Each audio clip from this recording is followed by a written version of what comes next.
Okay, welcome everybody to today's session, today's webinar on a guide to SMSF investment strategies.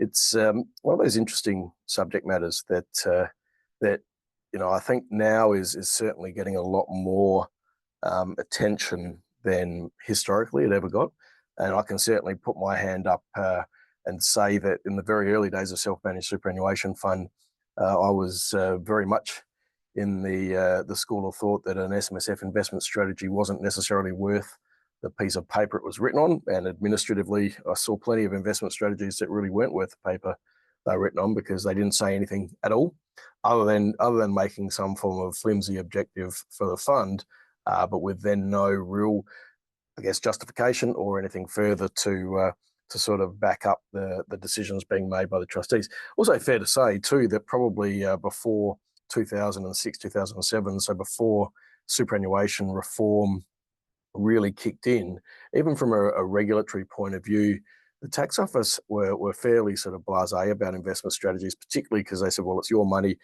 you don't have access to it now, but it's yours to invest. So we're really not that fussed necessarily with how you're investing. And I think to many respects, that still holds true to today. But the ATO appreciate their role, their regulatory role, particularly from a SIS point of view, in ensuring that funds meet their obligations under the trustee covenants and the operating standards. And so the ATO certainly, I think, provide reasonable material in this space. And when you put that together with the stuff that's published from ASIC and APRA and other parties, that we're in a much better space with regards to investment strategies now. And yes, it is a little bit more work for trustees to undertake, but I guess that's one of the things that we have to be clear on, is that if you're going down the path of having a self-managed superannuation fund, then you need to understand your responsibilities, and one of those responsibilities is the formulation and giving effect to the fund's investment strategy. So let's kick into it. Obviously, usual disclaimer will apply with regards to the information that I provide for you today. And we do a lot of research in this space because as part of the work we provide at Smarter SMSF, we do help people, and we provide a number of these templates to guide people through the processes. We get questions in regards particularly to funds meeting and satisfying their audit requirements, and whether or not we can assist with references to investment strategies.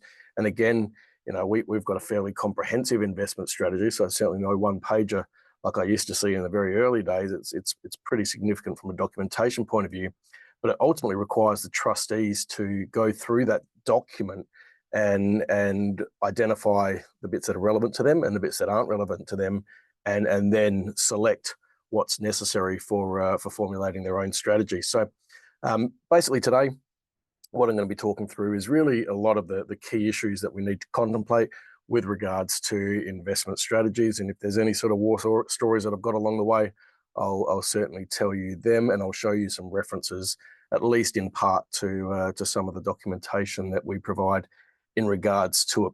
And then I'll finish off with a little bit about, particularly about the fund auditors' roles and responsibilities in this place, because it's pretty critical that the auditors do and understand what they're required to do. We all know from dealing with SMSF auditors that they take this responsibility around the investment strategies, the operating standards, certainly far more seriously than they used to. I know, being involved with a lot of admin firms over my time, where the questions around investment strategies have certainly become more significant, and a lot of that has got to do with the fact that auditors have been taken to task by the ATO and through the courts with references to when something's gone wrong with trustees. The trustees might turn to the auditor and say, well, hang on, you said that this is okay. And so, a part of that process is to ensure that everybody's on the same page.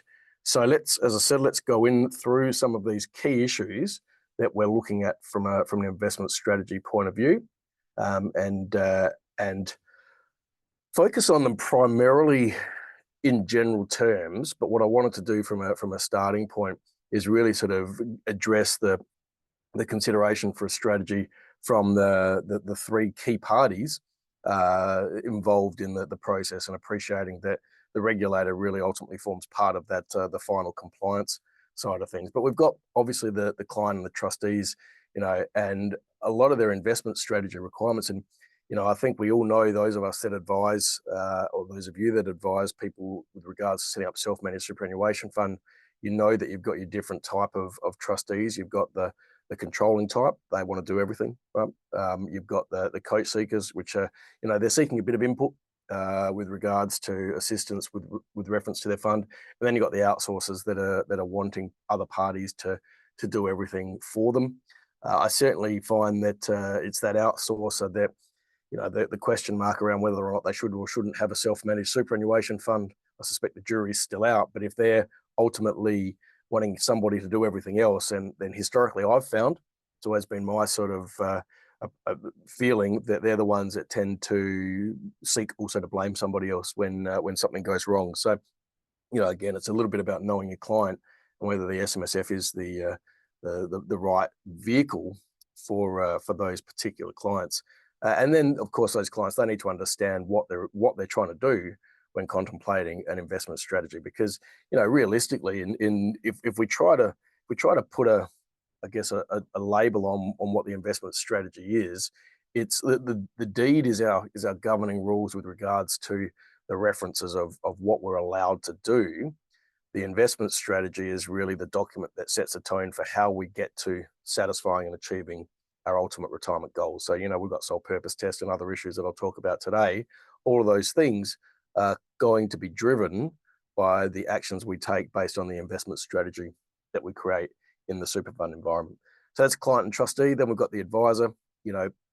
Coming back to that outsourcer comment I made before, is the SMSF the suitable option? And we've got reasonable number of resources, particularly from ASIC, in reference to this. I've got links and references throughout the presentation to a number of, critical and key. So some of them aren't critical in regards to, say, some of the APRA documents don't relate specifically to SMSF, but I think they're handy guides for things such as how to create investment strategies. And so similarly, the ASIC guides about what you can and can't say are also pretty critical in regards to how we operate in this space. What obligations, what capacity do you have under licensing requirements? What can you and what can't you do? And I'll touch on that briefly towards the end of the presentation as well, just to cover off on that. And yeah, the ASIC stuff, as I said. And then from a compliance point of view, what does the law require trustees to do?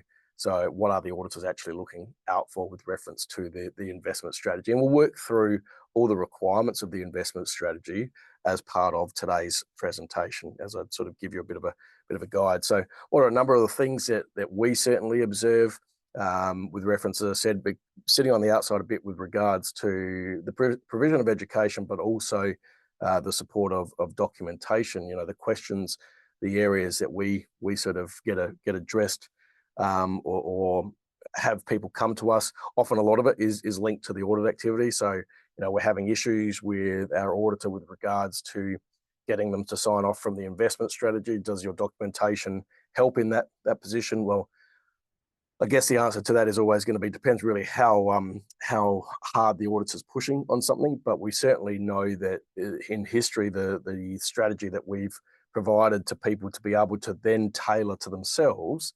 has generally not created any issues with the auditors. But also importantly, I think, is that we have in the history of our business, we've had a really close relationship with the ATO in many aspects. And I know, talking with Aaron, who has ultimately sat down and painstakingly created a lot of these documents with the appropriate legal input, I know that his investment strategy has been through a fairly sort of rigorous review with the ATO at different times to sort of say, what do you think? Where do you see this document sitting? And the feedback's largely been positive. So from a tax office point of view, the feedback in that regard has been pretty positive. So, what we see is that people are obviously looking for, how do we take our strategy from this point to that? So is it satisfying our requirements? Do we need to make it a little better, a little bit cleaner? Seeing some of that sort of stuff. Where we've got the issue around, the typical, when we'll talk about asset allocation versus non-asset allocation through the webinar as well. but trying to focus on those issues. And I had a question only a week and a half ago about identifying and documenting limited recourse borrowing arrangements as part of the investment strategy. So, that heavy asset concentration and how that sits, but also then obviously the fact that there is far more auditor engagement with regards to the fund investment strategies. And then, what does it mean to review the fund investment strategy? And we'll go through that again, as I said today, but how do we document it? How can we go through that process? So, a lot of this comes back to the reality that the ATO are certainly taking greater interest in investment strategies. As I mentioned before, two of the key things that we've seen over the last 5 years has been, firstly, that investment strategy diversification letter that was sent to just shy of 18,000 self-managed superannuation funds. And that was largely around property held funds at that point in time. But also we've had recently this year our market valuation movement, or more to the point where funds haven't revalued their assets for 3 years, and the tax office identified that from a regulatory point of view as well, and wrote to 16,500 self-managed funds. And the key things of these, noting that market valuation isn't necessarily an investment strategy issue as such, but it directly leads to investment strategy because of the investments that we're holding. And one of the considerations of that is, okay, well, if the investments that we are contemplating in our self-managed superannuation fund, in accordance with our investment strategy, if they have complexities around valuations, is it difficult to obtain valuations? Does that mean it's actually going to be difficult to liquidate that investment? So is it an appropriate investment for the self-managed superannuation fund? And I think this is one of those questions that we have to be asking more and more in this space, is whether or not the investment strategy of the fund actually satisfies the sole purpose test requirement, rather than some other member benefit as such, and that member benefit likely to be sitting outside the super fund. And you'll note that this is effectively, for me, a bit of a theme that's run through our last couple of webinars and our next couple as well, where we talked a lot about related party transactions. We talked about insurance, and again, the insurance fits under the requirements of an investment strategy. We're going to move on next month to the issue around ECPI and asset segregation, and then effectively round out what I consider like the 5-pronged attacks to investments that we've talked through. Finish off with talking about pensions, where liquidity is a huge issue, particularly in light of the ATO and their recent finalisation of TR 2013-5 about when a pension commences and ceases. So, there's all these things that are intricately linked, and a lot of them come back to how we operate in regards to the fund's investment strategy. So what's noticeable based on the annual statistics that the ATO release is that there is a significant proportion, right? So we're talking about 41% of the funds that have 80% of their assets in a single asset class. Now that's in an environment where we've got, let's say, 600,000 self-managed superannuation funds. To say that just shy of half of those, are in single asset class, and clearly when you look at the ATO stats, a lot of that is lower balance funds, and as funds get more money in, they have to diversify, and that's a key thing that we have to contemplate with our clients. Is, okay, well, if you're going with this sort of less diverse investment strategy because you have less money in the fund, then what diversification are you going to build into the process to ensure that as you age, as your balance grows, that there is less non-diverse investments held within the superannuation fund, or at least, as a requirement, the considerations associated with the risks linked to not diversifying a portfolio. And I guess this is the key thing. So I go back to that message before that I talked about with the ATO in reference to their original sort of, not statement, but their original less care factor with regards to what an investment strategy really looked like compared to now. They're not telling us what we can invest in. So these 17,500 funds, the ATO didn't necessarily say that there was a problem with any of them. What they were saying is, have you considered your diversification considerations? Like, have you thought through the diversification of your portfolio? That's really their message, not you can't just invest in property, or you can't do this, or you can't do that. So they still don't take a position. They still don't take a line of saying one is good and the other is bad. They just ultimately say, have you thought through all the issues? Because if you get it wrong, you've got administrative penalties. We've got our operating standards that if you're in breach of the operating standards, you've got your potential for 20 penalty units there to consider, or 10 penalty units, whatever it might be, depending on the sections. Section 55, where if you act outside the formulated investment strategy, and this is any party, so whether you're the accountant, the financial advisor, another trustee member of the fund, if you act outside the investment strategy, then other parties, i.e. the other members of the fund, can take action against you for ultimately going outside of the scope of the investment strategy. But if the investments fail because they just failed, but they're in line with the investment strategy, then there's no issue associated with that there. And as I said before, auditors have come under more scrutiny.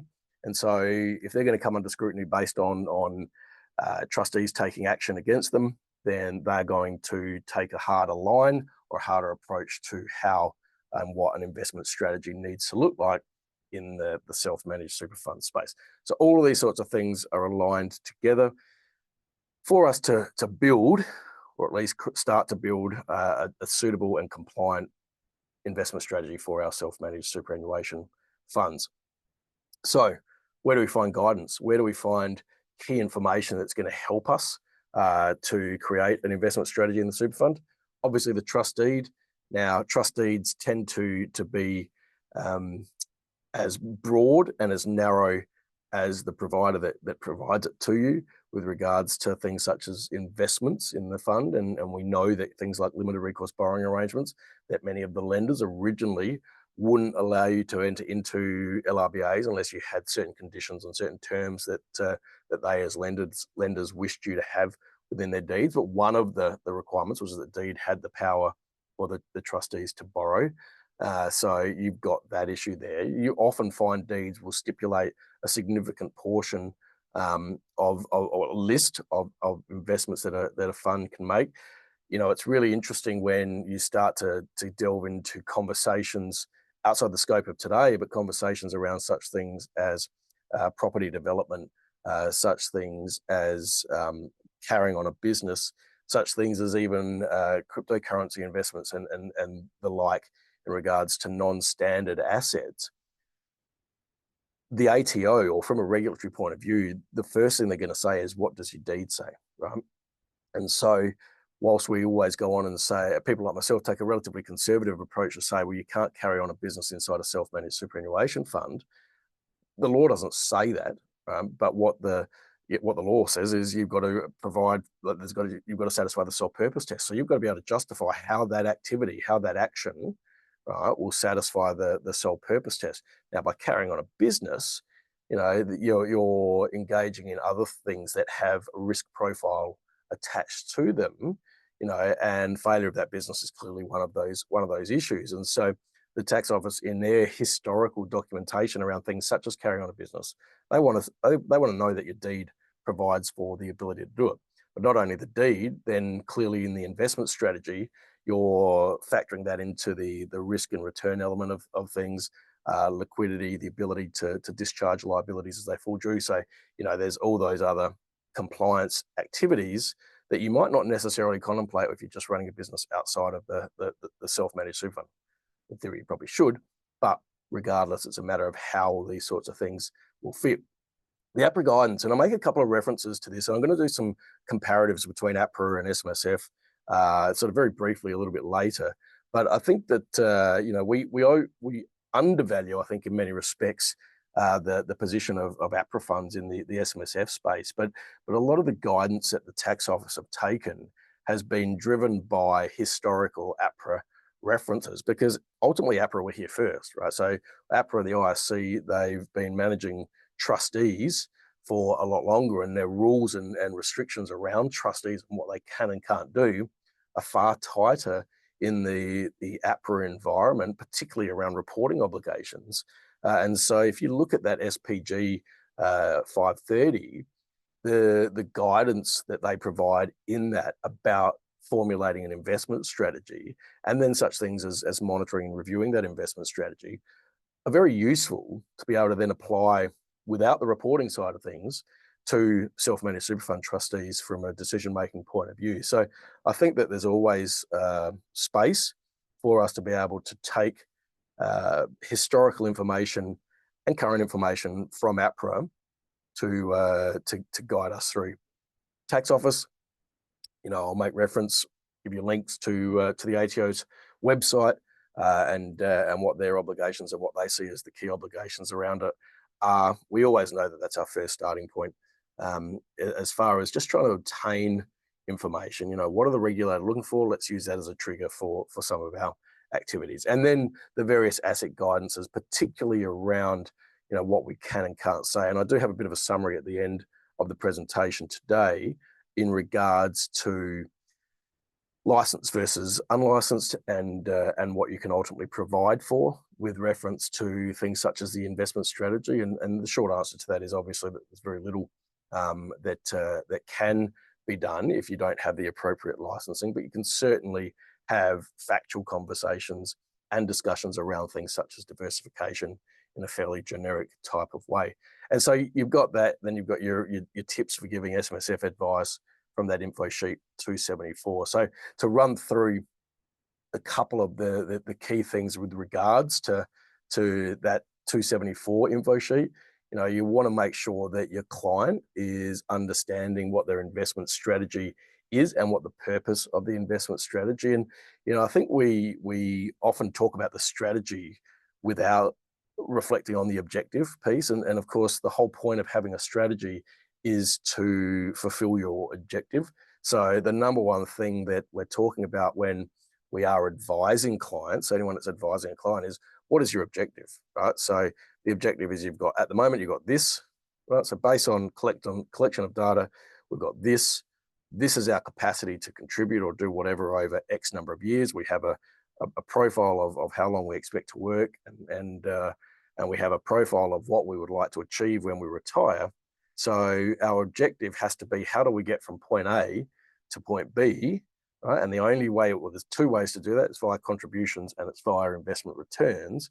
And so then the strategy is about how we actually seek to get to that return position. Because, when we talk about things, and again, without sort of linking onto too many other subjects, when we start to talk about things like Division 296 and a $3 million cap, well, for a lot of people that are operating in exclusively a concessional contribution environment, right, no one's getting to that $3 million cap. Right? Let's be really honest in that regard. If we're contributing $30,000 for a 20, 30-year working life, or whatever it might be, 40-year working life, we're not getting to $3 million based on those caps, given that the majority of people, the majority of SMSF trustees aren't maximizing their caps anyhow, right? So on caps alone, on contributions alone, we're not getting to anywhere near our $3 million.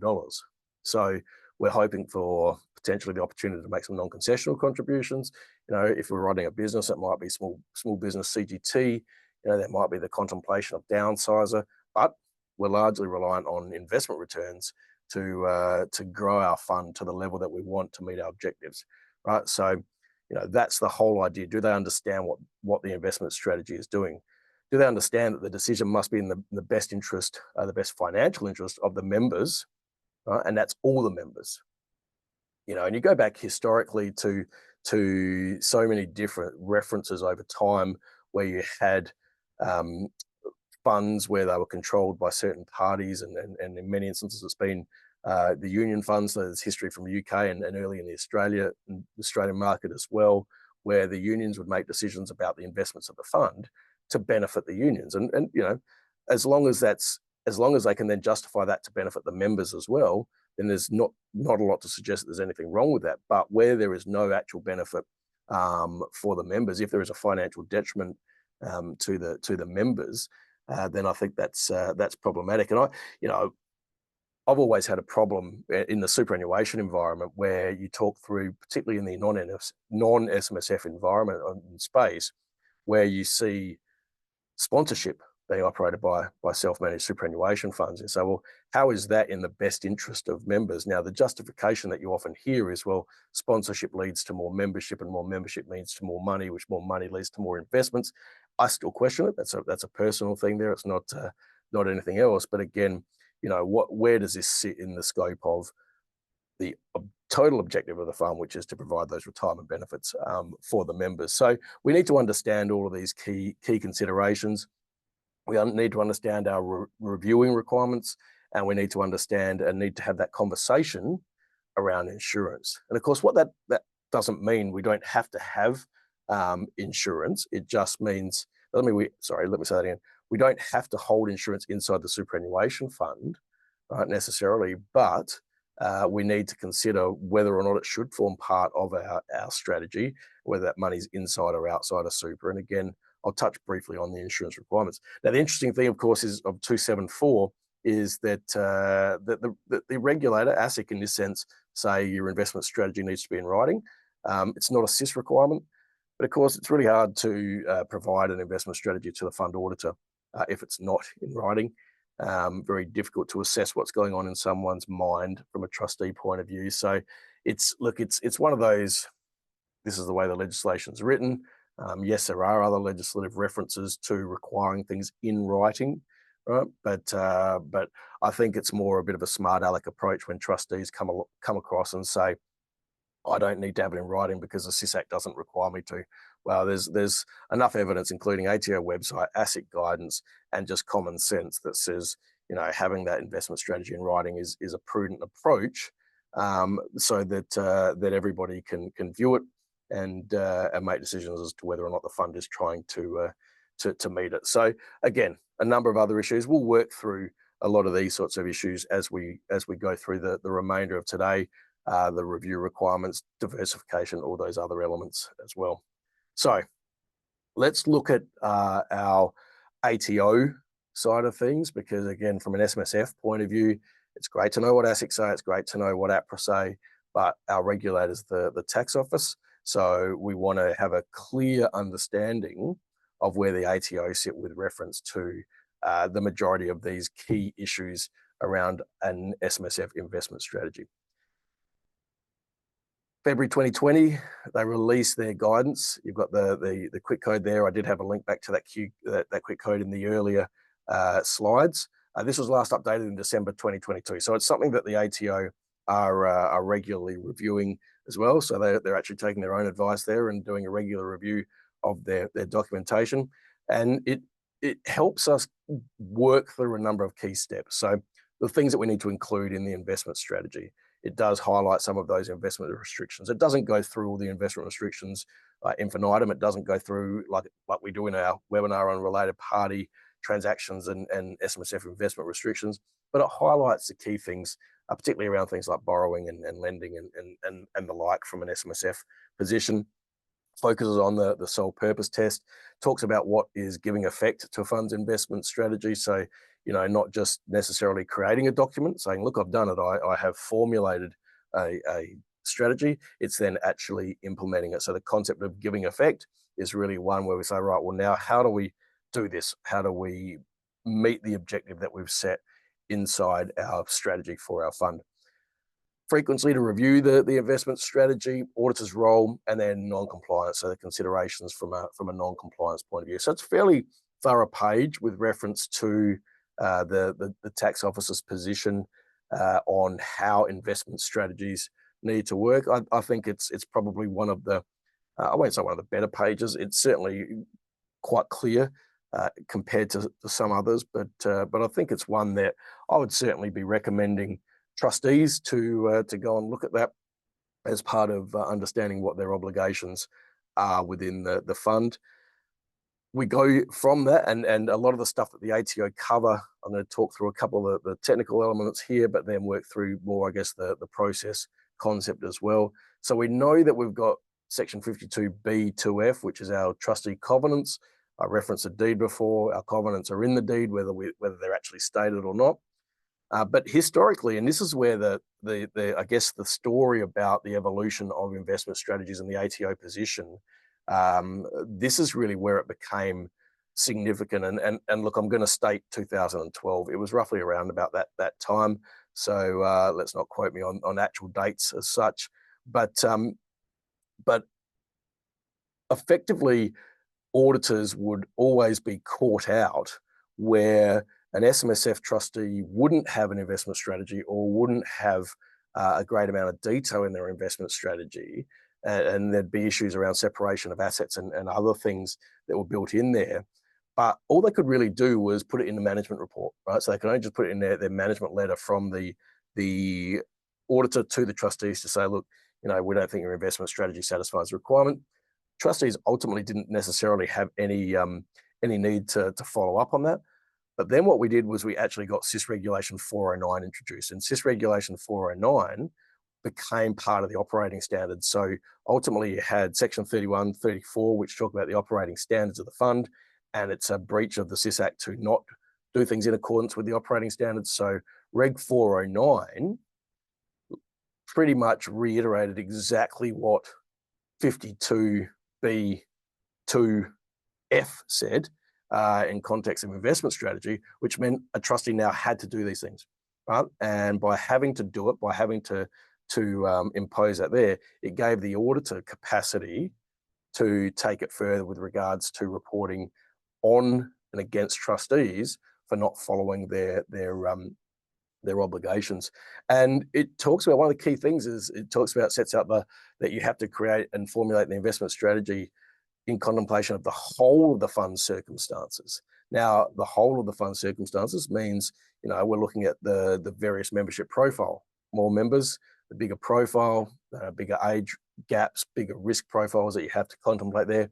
The benefit structure, defined benefits or accumulations, appreciating that all funds now in an SMSF space, all new funds now are going to be accumulation funds. We had this hybrid concept of defined benefit and accumulation funds sort of from 2002 to 2000, or pre-2002, but up to 2005.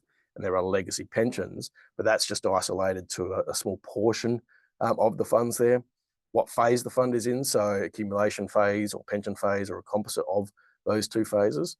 And then the member-directed investments. So we're going to talk about that in our next webinar a little bit more. But, the whole idea that members of the fund have the opportunity to actually direct the trustees to make investments according to their wishes. But again, then contemplating that in line with the risk and the diversity and the other things. So there's all these things to contemplate, and then the best financial interest. So I've got a question here. Where an SMSF has members at different stages of life, parents at retirement and kids in accumulation, assuming they have different risk profiles, how does the SMSF investment strategy meet all clients' best interests? Also, practically, specifically, if the majority of the fund is in one asset, how is this best managed? So that's a really good, well-timed question in the sense of this slide here. Because what you would do, and look, it's one of those questions that there's no definitive answer, obviously, to it. But I guess the question to be asked, the first question to be asked in that situation is this the right fund structure, right? Is the appropriate fund structure to have parents in the fund with their kids?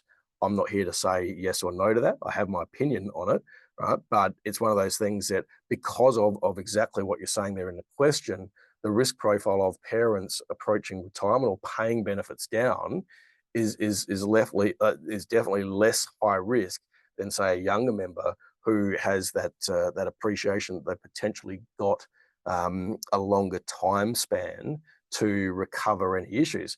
So it's where they might come back to this concept, as I talked about there, of member-directed investments. So, okay, well, we're going to have an investment strategy for the fund, but that investment strategy contemplates the various risk profile of each member and invests specifically in accordance with their risk profile under a segregated investment process. Now, of course, that's segregation for SIS purposes, not necessarily segregation for tax purposes. And ECPI is something that we'll talk about at the next webinar. And similarly, I think in that regards, with regards to the holding the majority of the fund in one asset and how to best manage that, because this is the problem that gets created by having an asset such as real property in a self-managed superannuation fund. Great investment in regards to flexibility and what we can do with it. Not so great when it comes to liquidity, particularly if you've got issues of, you've got the no non-tenancy and other things to contemplate. Again, if it's related party, maybe that's less of an issue. But if you've got to try and factor in pension payments, right? You've got contributions coming in on one side, you've got pension payments going out the other side, you've got the potential for death benefits to contemplate there. So, that's all part of this issue of what you have to do to formulate the strategies. How do you contemplate and deal with those circumstances? So, it's a good question, because there is no definitive answer to it. It's really about how you actually profile that into the investment strategy. So, we've got to think through the investment restrictions as how they might apply, whether or not we need to seek appropriate advice from experts in regards to the investment types that we're trying to invest in the fund. And so that leads us to the first bit, which is our investment objective. So what we need to look at there, and we've got a couple of examples of what you might see stated. And this is almost well, I go back now close enough to 20 years. These sorts of sentences used to make up the entirety of somebody's investment strategy. So as you can see, when I talk about the way that we've changed in this regard, but often people used to say, the objective of the fund is to obtain a rate of return of no less than CPI over a rolling 5-year period, or CPI plus 1% or 2% or whatever it might be over a rolling 5-year period, and the fund can invest in anything that is legally able to invest in to meet that objective, and the fund contemplates the risk, the diversity, the liquidity, and the ability to discharge liabilities. And that's what people's investment strategy said. And that's clearly not enough. What you do want to do is go, okay, how do I go back to that comment I made before? How do we get from A to B, right, with contributions and other things? And so okay, well, we need to, if we're going to factor in through our modeling or whatever, we're going to factor in that we're going to have X amount of contributions, then we need to generate 5%, right? But we also need to factor that we're going to have some negative returns throughout the year. So we've got to build that in to the conversation to try and achieve that. So you might sort of take a more specific approach, or a capital growth type approach, like the second option there. As I said, neither's right, neither's wrong, in the sense of it's going to be more specific to each fund, but you want to sort of say, right, this is our objective, and then each year review that objective. Is this objective going to get us to the I guess the retirement nirvana that we're looking for to satisfy our requirements? So again, I'm not going to work through the definition of 52B for you word for word. I'm going to run through the key issues of it: the risk elements, the diversification, the liquidity stuff, and then the insurance. So let's start with the risk and return side of things. So, when we're looking at risk, yes, there's a high risk, and that high risk often comes with the promise of high return. But we need to ultimately identify that. So we need to talk about that there is potentially some volatility attached there. So there's the expectation or the possibility that we may have some losses associated with it. So if we're going to do that, what is our strategy to regain that? Are we putting less investment in the higher risk asset? Or are we using, like with the question before, are we using sort of a time-based tolerance to say, okay, well, there's a high risk strategy early, with a longer term, more defensive strategy to rebuild any potential losses in regards to the investments. And again, in a situation, I highlighted cryptocurrency before, and I by no means am someone that is a crypto expert, but it's one of those scenarios where there's nothing wrong with a self-managed super fund contemplating cryptocurrency investments, but you've got to understand, or people need to understand, the volatility around the market in certain places. And it goes through stages of stability or whatever, but understanding that and recognizing that, okay, well, we need to then contemplate the diversification of this fund portfolio by not putting all of our eggs into one basket. I made the comment, I think, in dealing with related party transactions and in-house assets, of the reality of Ansett. And Ansett, for those of you that are too young, were one of Australia's largest airlines.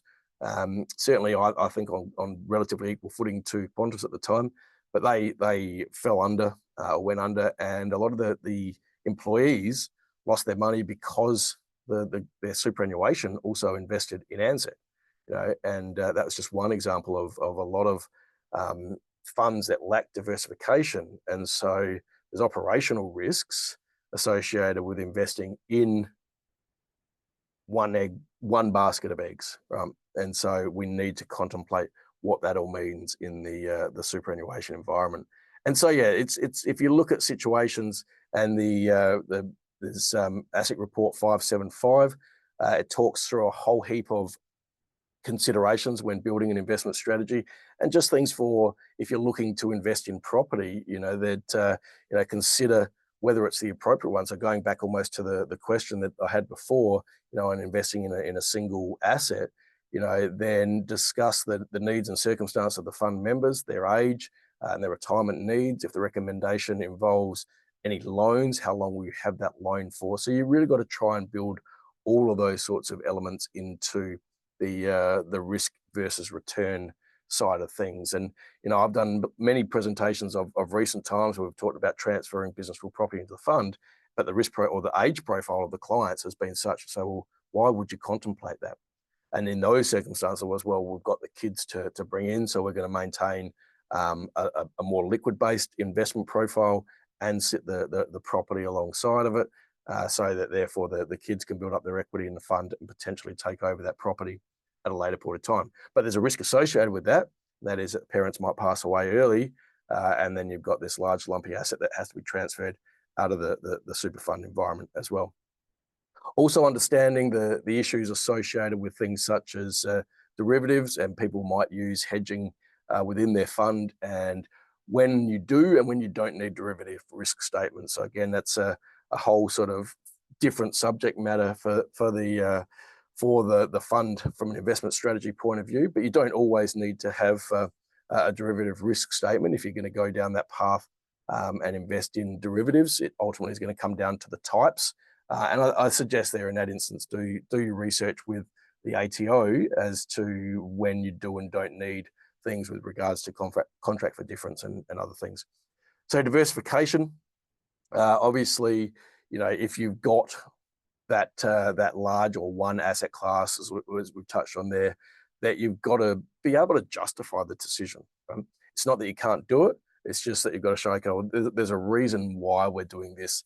And that reason is, one, we're just starting out. So this is our first investment, and we're going to diversify as future contributions come in, and as future income comes in from the existing assets of the fund, then our objective is going to be to diversify. So when you go back to the statements that are made in 52B and 409, it doesn't say you have to diversify. It basically just says that if there's a lack of diversification, you ultimately have to justify that is the appropriate position for your fund, which leads to the concept of asset classes and asset allocations. And so, this is one of those areas where the ATO in their guidance sort of provide a little bit of commentary on this. They don't provide a huge amount of commentary. And I think for a long time they were loath to say too much about it. And, different parts of the industry have always made different comments in reference to asset allocations. I came from the school of admin where asset allocations were relatively pointless in many instances, because most people back then just put 0 to 100%, right? Now, the whole concept of 0 to 100%, and the ATO highlight this as a reference point, and before anybody sort of jumps on, I'm also going to talk about when 0 to 100 might be relevant as well. But in most instances, if you list 5 asset classes and you list that the asset range is 0 to 100, then you're not making any statement, right? You're basically saying we're just going to invest in whatever the fund's entitled to invest in whatever method we choose, with no real meaningful input to it. Versus someone who might say we are going to invest between 100 or 0 to 100% in listed securities and 0 to 100% in cash, right? as a reference, because from a trading point of view, they're either all in or all out.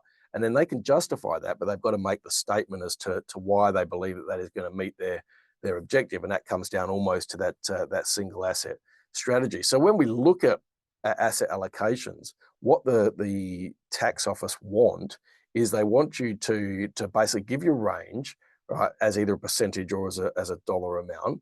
And if you're asking me, percentage is probably more appropriate. I had a conversation around this, around relationship breakdowns and the process of whether or not you split based on a base amount or a percentage.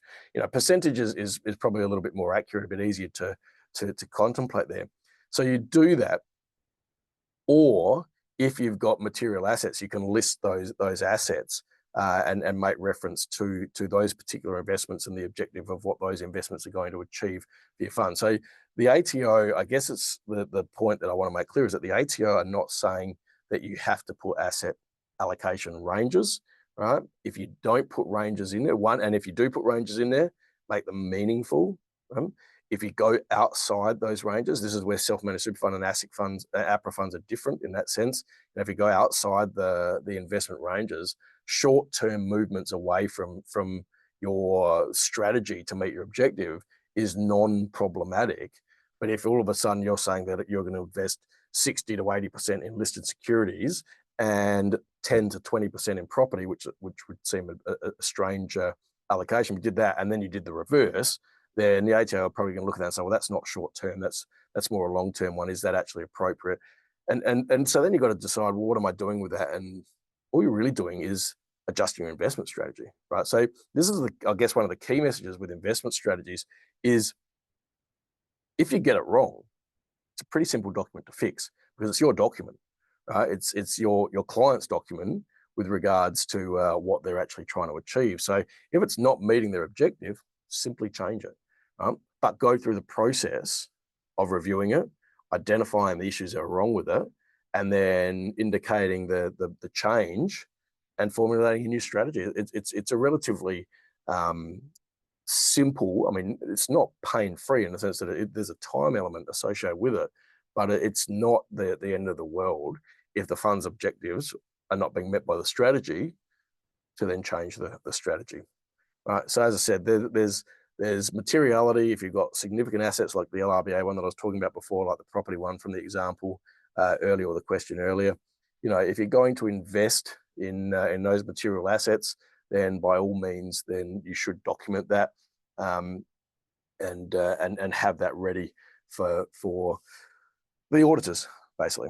And then the liquidity and cash flow. So this is your liquidity and then your ability to discharge liabilities. So this is, I think, the ways where we run into issues with regards to self-managed superannuation funds, is the ability for a fund to make payments. And that's when, all of a sudden the trustees start paying expenses for the fund, and we get caught up in contribution issues. We potentially have other issues around pension payments and that. And what I want to, I guess, highlight primarily with regards to this is, if you can bear with me for 2 more months, in the November webinar, I'm going to be talking about this update to this ruling, commencing and ceasing a pension in an SMSF, because now more than ever, right? And when I say more than ever, I mean now more than ever, in the 25 years that I've been doing SMSF administration, failing to pay the minimum pension is going to be far more problematic than it's ever been, right? Based on the current interpretation of the ATO of when a pension ceases and the action required when a pension ceases, this is a pain point, right? It's going to be painful for anyone that fails to pay the minimum if the ATO maintain their interpretation that they have placed in this updated ruling, right? So liquidity and cash flow is significant for so many reasons, but never more significant than it's been for making sure you meet that minimum pension obligation. So, understand that if you've got your clients, we're at the start of the financial year now. So now we've got all the pain point of finding all those clients that didn't meet the minimum obligation, and then potentially having to operate in accordance with this ruling moving forward. But right now, if you've got to make changes to minimums and maximums, get that done. But I don't want to give away everything from the webinar coming up. So we've got to consider all of our ability to discharge liabilities and all those other key issues as well. And then the final one, look, when I say the final one, I haven't talked about reserves, right? Because I hope we're at a point now where the only reserves inside self-managed super funds are largely defined benefit pension reserves, and they're ultimately just considered there to fund the pension until that pension ceases. Then there's things to considerate under the covenants, and that is that you need to have an investment strategy for that reserve as well. But the other main thing that we need to consider with regards to our investment strategy is the insurance needs. So as I said earlier, it's not that we have to have insurance inside the self-managed super fund, but we need to consider whether we should hold a contract of insurance for one or more members of the fund. That place that we put all that is within the investment strategy. What are we talking about with regards to insurance? We're talking about life cover. We're talking about TPD cover. Life and TPD cover are ultimately going to be covering off for terminal medical conditions, but then also whether or not we're going to have income protection. Well, now that's obviously an advice-based piece as to whether or not income protection or any of these policies are better held inside or outside of super.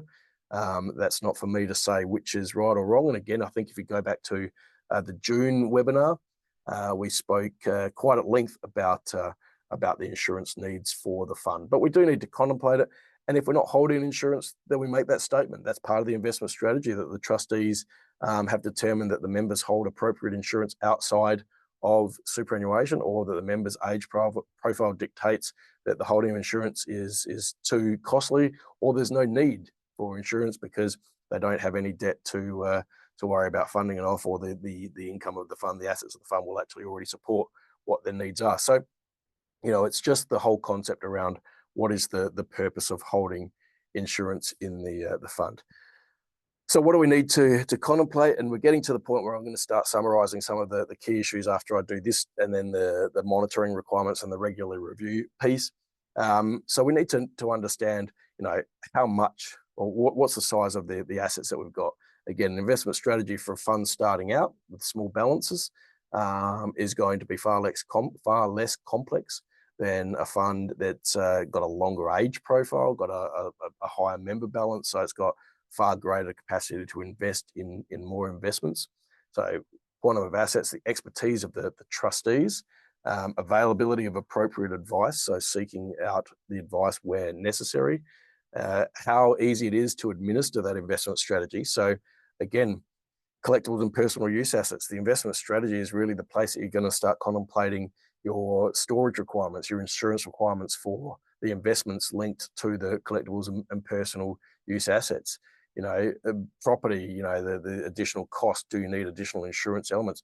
All of that can be built into the fund's investment strategies. And that'll give you then a bigger picture as to whether or not these investments are satisfying your best financial interest requirements, and your sole purpose test requirements from a fund point of view. So there's all these other sorts of things to consider.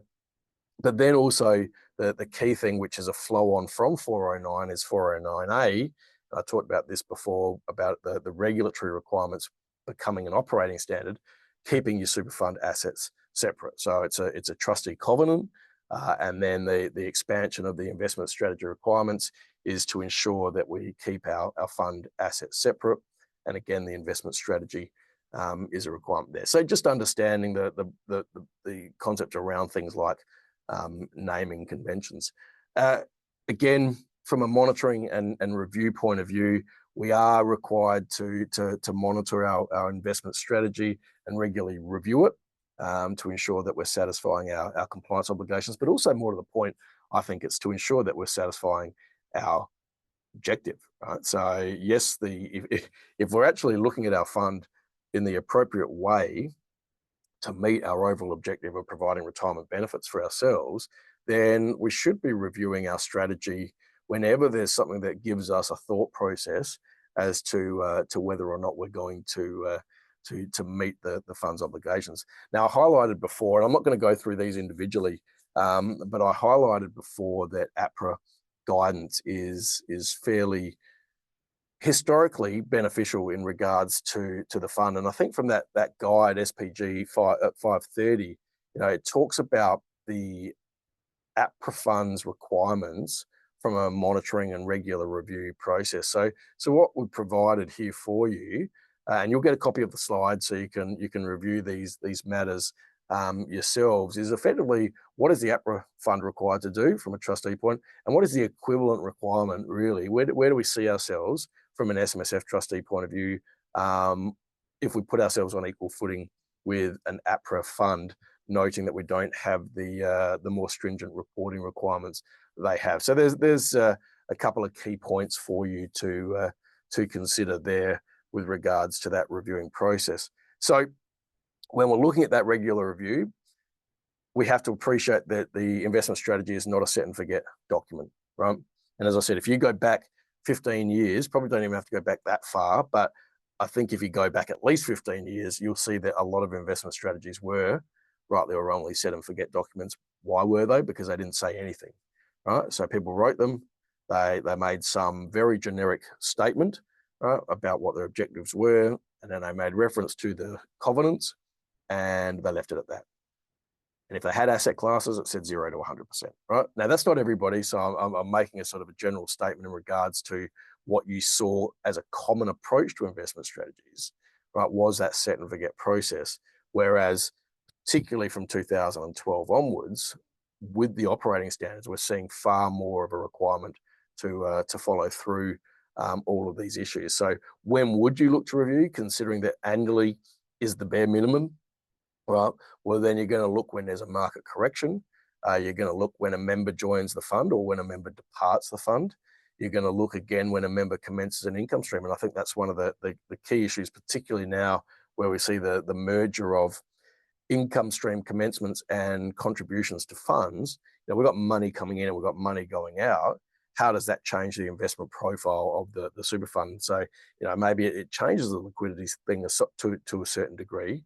But going back to the comments linked to the question that we had earlier, if you've got different stages where you're actually trying to put that money into singular assets and there's less liquidity, then we have to work through what that actually means. So, you know, we have to factor in all those elements around the life cycle stages of the super fund to determine our investment strategy. But as I said, annual is the minimum requirement. You know, what does it look like?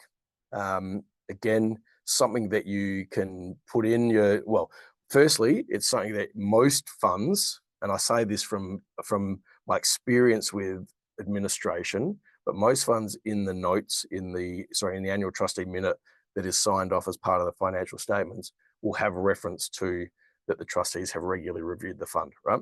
So you could argue that at a bare minimum, that is enough, right? I would argue that, you know, you still want that responsibility to actually do it and to review it and make changes to the strategy if need be. But from a documentation point of view, right, that will tick the compliance box. But if during the year you've done a whole heap of other investment activity, then the auditors might want to see something a little bit more. So provided a bit of an example there as to where and how you might, or what you might incorporate into the review of an investment strategy. Just another question there. If you need to change your investment strategy after a market correction, and clearly your investment strategy has been badly formulated, well, it's possible, but it might just also be that that the market correction is saying, and you know, look, I mean, I don't prepare investment strategies, but it may be that you take a different direction after that. And again, a lot of that can come back to the risk and age profile that that you're actually contemplating. So from the auditor's role, so they're going to check that you have, one, that you have an investment strategy. So hence I make the comment about writing and putting it in writing before, and that you have signed your annual minute to say that you've reviewed it, and it could be more than that they look for. And they're going to look at it to see whether or not it is satisfying all of its other requirements about all of the key issues that we've touched on previously. And if they identify that there is a breach, right, there is no financial limit. So unlike other investment breaches where you got your 5% and your $30,000, right, then there's no threshold for an auditor to report from an operating standard point of view. So it is a key area that auditors are under far greater scrutiny. So trustees need to be under greater scrutiny as well. These last couple of slides, realistically, I'm just putting them in there from a reference point around licensing or not. Clearly, if you're not licensed, then you can advise clients they need to have an investment strategy. You can tell them they need to document that strategy. And under the Corporations Act, and there's the references to ASIC Info 216 and the CPA guide, it talks about where you can talk in general terms around things like diversification. Right? So you can say, look, you can diversify against multiple investments, but obviously you can't actually tell them which things to invest in as such. So facts are good, opinions are bad when it comes to advice on investment strategies. And then you've got your requirements there from a licensing point of view. So let me bring it up to a summary and finish this one off. So as I've alluded to many times through the presentation, they are significant now from a compliance point of view. We've seen a lot of activity in this space. The ATO is taking a lot more action. I made the reference in the slide. I heard this term the other day about them calling it a nudge campaign. So when they've got something that they want to sort of put out there in the marketplace, they write to us and they say, let's have a look at this and see how we're going. They're not saying you're doing the wrong thing. They just want to remind the industry that they're actually looking at these things and taking them seriously. So, make sure that we understand how significant the investment strategy now is from a compliance point of view. You want to make sure that you've got your evidence to support the strategy, particularly from an audit point of view. And yeah, ultimately that you've gone through all the processes from a review position to ensure that your clients have an appreciation for what they're trying to achieve out of their strategy moving forward, and knowing what you can and can't do from a professional point of view. So that's it for today. Just to bring you through to the end of the year, next month, as I talked about, we'll follow on from this and we'll talk about asset segregation and ECPI. So looking at the investment strategy for the member directed stuff, but then what it means from a taxation point of view in the pension environment, and the critical considerations of disregarded small fund assets.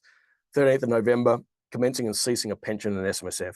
As I said, this is something that most of us haven't really had to think about a lot for some time, but now that the ATO have finalised their 2013 ruling, it's a critical issue, and I don't think that I'm making too much of that. I certainly, when I read it, the tax office have created, I think, a rod for their own back, but also a problem for the industry if they maintain their rod for their own back. So I have to sort of see how that plays out. And then we'll finish off the year by reviewing the year. Hopefully by then we'll know a little bit more about Div 296, which of course was meant to be debated last week and wasn't. So we probably won't see it debated now until later in the year, I think around October-ish. So we'll keep monitoring that, but we'll be able to provide a bit of a review to the whole year. So thank you all for attending. As always, you will get your SuperGuardian will send through your CPD with a copy of the slides. So thank you for participating today. Thank you for the questions, and I look forward to catching up with you all in October. Thank you all. Bye for now.